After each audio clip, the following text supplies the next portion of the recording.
Tanpa oposisi, kekuasaan pemerintah akan terpusat pada individu, kelompok, atau oligarki.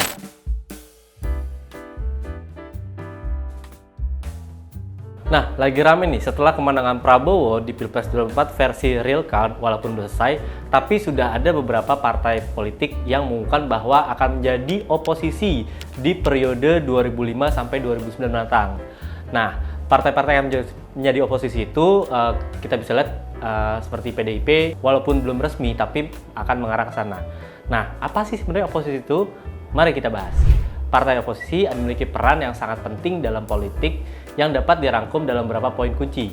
Pertama, oposisi berperan sebagai pengecekan terhadap tindakan pemerintah. Oposisi juga berfungsi sebagai keseimbangan yang mencegah penyalahgunaan kekuasaan. Oposisi juga efektif dalam memastikan semua kebijakan pemerintah yang disetujui melalui proses pengawasan dan transparansi. Oposisi akan mewakili aspirasi dan opini masyarakat, sehingga terciptanya demokrasi yang sehat. Oposisi yang kuat tentu juga akan mendorong lebih banyak lagi agenda diskusi publik. Dari agenda diskusi publik itu tentu akan memberikan kontribusi terhadap kebijakan pemerintah yang lebih berkualitas. Dengan demikian, peran dinamis oposisi tidak hanya menjaga iklim demokrasi, tetapi juga mendorong responsivitas pemerintah untuk menjaga kepentingan masyarakat yang lebih luas, mengingat Indonesia terdiri dari banyak golongan, sehingga aspirasi dan opininya kadang juga terlewati atau tidak terwakili.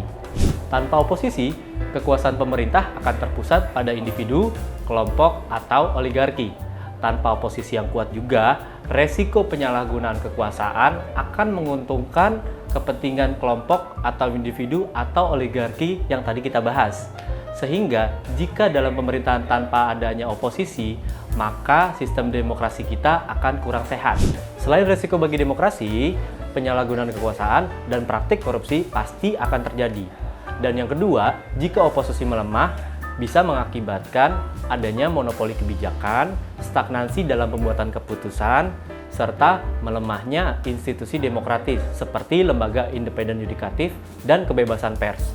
Tanpa oposisi, ada resiko munculnya kebijakan-kebijakan yang otoriter, serta tingkat kepercayaan publik terhadap pemerintah akan menurun. Oleh karena itu, peran oposisi sangat penting untuk menjaga kekuasaan pemerintah menjadi lebih jelas.